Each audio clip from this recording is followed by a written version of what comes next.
Oui, salam alaikum rahmatullah. Ka malidenw bɛɛ lajɛlen fo ani Algériens bɛɛ lajɛlen fo. Mais n bɛ nin ɲɛsin malidenw ma bamanankan na.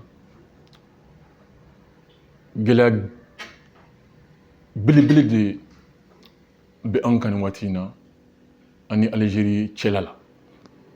Kabini kunna sini a fɔra an ka pankuru dɔ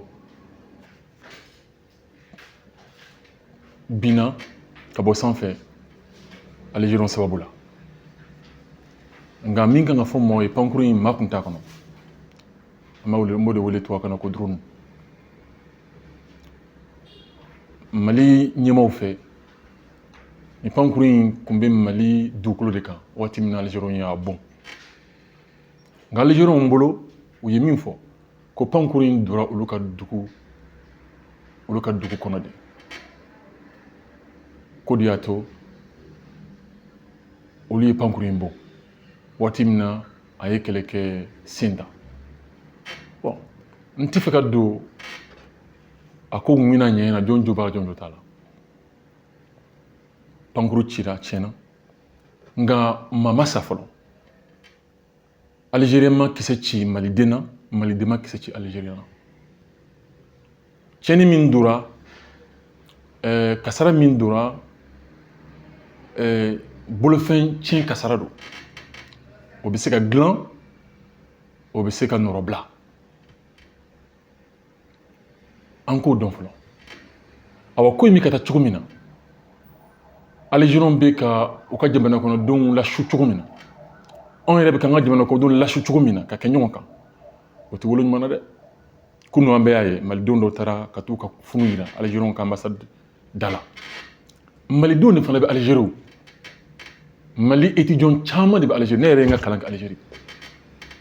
Malidenw caman bɛ minnu sigilen bɛ Algérie, Tamarasɛti. Ni Algériens fana bɔra ka taa u ka funu jira an ka ambassade la. Kunun ne ye vidéo dɔ ye réseau kan, u bɛ ka wo ci an ka malidenw minnu bɛ kalan n'u ka dugukolo kan, terrain kɔnɔ an'u ka carreau kɔnɔ. A bɛ daminɛ tan de, nin jugu maa laban bolo bɛ se ɲɔgɔn ma. Bolo dun mana se ɲɔgɔn ma, a dɔ bɛ wolo saya la, Ala k'an kisi o ma. Donc ko in bɛ ka taa cogo min na, n'an ma wele bila kodɔnnaw ma, wele bila an bɛɛ lajɛlen ka hakili ɲuman ma ni dusukun ɲuman ma, an ka fu siri nin kɛcogo la sisan, an bɛna nimisa ko la dɛ. Gɛlɛya min bɛ yen, an ka to ɲɛma kunda u ka fura sɔrɔ a la. Ɲɛma kunda u ka fɛɛrɛ sɔrɔ a la, ka jaabi ɲuman sɔrɔ a la. Bawo nin gɛlɛya in laban a bɛ ɲɛnabɔ sikafɔ de ye. Mali ɲɛmaaw ni Algériens ɲɛmaaw bɛ laban ka sikafɔ de kɛ. A mɛnna cogo o cogo bɛ laban de ma. Bawo anw tɛna se ka an ka jamana bɔ Algérie ka sigiɲɔgɔnya la, Algériens tɛ se ka jamana bɔ anw ka sigiɲɔgɔnya la. Donc diyagoya f'an ka ɲɔgɔn lamɛn an ka bɛn kelen ma. Allemagne ni Faransi ye sigiɲɔgɔnma ye, u ye ɲɔgɔn kɛlɛ. Tiɲɛ caman Deuxième Guerre mondiale, Allemagne yɛrɛ donna Faransi ka Faransi occupé, ka gɛlɛya caman bi Faransɛw kan, k'u lamaloya, k'u humilier, maa caman faga, maa labanna mun na? Faransɛw ye san sɔrɔ, maa labanna mun na? Sikafɔ. Olu ɲɔgɔn terima tɛ yen bi Europe. Donc Algériens ni Maliens ni gɛlɛya min bɛ bi a bɛ tɛmɛ o, a bɛ laban sikafɔ la. N'o kɛra don min na, k'an ka ɲɛmɔgɔw sigira u kɔ ka u ka baara daminɛ ko kura u ni ɲɔgɔn cɛ. N'o y'a sɔrɔ an bɛ jamanadenw an kɛlen bɛ ka ɲɔgɔn bɔnɛ ɲɔgɔn nin na, o bɛ kɛ nimisa jugu y'an bolo dɛ. Donc an kana to an ka s'o ma, bɛɛ k'i yɛrɛ minɛ.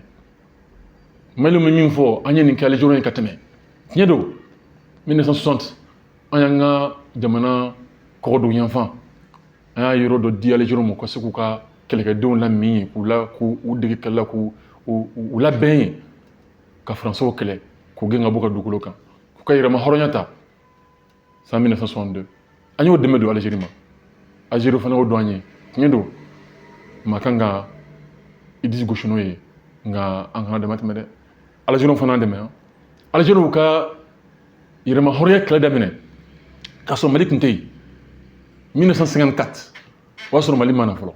Ni ko Mali, sisan Mali, olu ka o kɛlɛ daminɛ u ka maa mun sara kɛlɛ kun ka maa miliyɔn bɔ Algériens walasa u ka yɛrɛma hɔrɔnya sɔrɔ olu y'o kɛlɛ min kɛ ka wulikajɔ min kɛ tubabuw ka jɔnya k'o kɛlɛ u ye dusu don malidenw kɔnɔ waati ka sira jira anw ka ɲɛmaaw la waati wa se k'u ka yɛrɛma hɔrɔnya fana ɲini 1960 siɲɛ fila fɔlɔ ani Sénégal ɲɔgɔn fɛ ka fédération sigi siɲɛ filanan an n'an yɛrɛ ye ka Mali sigi donc bɛɛ ye dɔ kɛ dɔ ye hali o kɔfɛ an ye dɛmɛ caman dɔ ɲɔgɔn ye an kana ɲinɛ fana ko rébellion fɔlɔ min créé anw fɛ yan 63 Algériens y'u ɲɛmɔgɔ caman minɛ u ka dugukolo kan k'u segin ka di Modibo ma Libi ye anw ka kɔrɔnfɛma ninnu dɛmɛ Mali contre la ko ka kɛlɛ kɛ yɔrɔ labɛn Libi ka d'u ma n yɛrɛ y'a caman ye n'u kumana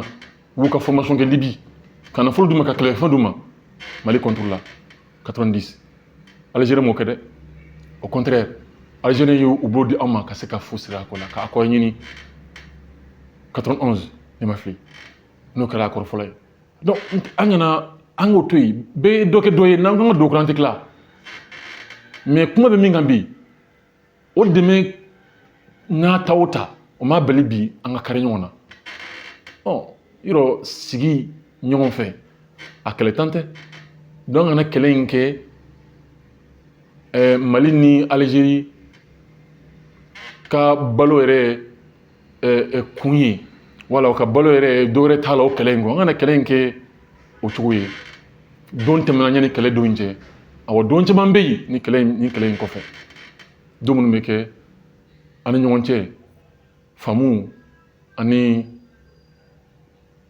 ko to ɲɔgɔn ta la ani ko kɛ ɲɔgɔn fɛ don ye donc malidenw an ka san yɛrɛ la an ka ɲini an ka ɲɛmaaw fɛ o ka s'u yɛrɛ la k'u bolo dusu kan nin ko in bɛ se ka dilan ka sɔrɔ man ni kisɛ ci ɲɔgɔn na a bɛ se ka dilan dɔw ka dilan cogo ɲini hakili b'a sɔrɔ fana Union africaine olu ka jɛkulu dɔw bɛ yen n'o ye groupe de sages ye par exemple kɔrɔ ɲɛnama minnu bɛ yen n'u dalen b'u la komi Algérie don se bɛ se ka k'olu ma hali u ka commission Union africaine se bɛ se ka s'u ma dilancogo sira caman bɛ nin na donc an ka sabali bɛɛ ka kuma i ka maa fɛ an ka san yɛrɛ la awa welewele kan min tun bɛ n bolo ka da malidenw tulo tun ye nin ye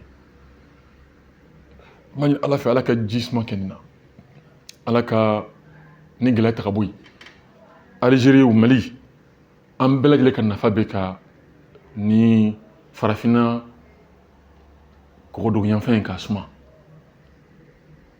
gɛlɛya min b'an kan ani mamurutu ni ɲɔgɔn cɛ n'an balima minnu murutila tamasɛkiw la ani hali arabu dɔw la a n'a ɲɔgɔnnaw dɔw wɛrɛ jamana kɔgɔdɔyanfan fɛ o gɛlɛya in tɛ se ka ban pewu ni Algérie n'an ma bolo ɲɔgɔn ma an ka ɲɔgɔn faamu donc ne hakili la an k'o sira taama an ka muɲu an bɛ se o insha Allah dɔw de tun ye welekan ye ka da bɛɛ lajɛlen tulo kan hakɛto b'a la sallallahu Muhammadu ala Muhammad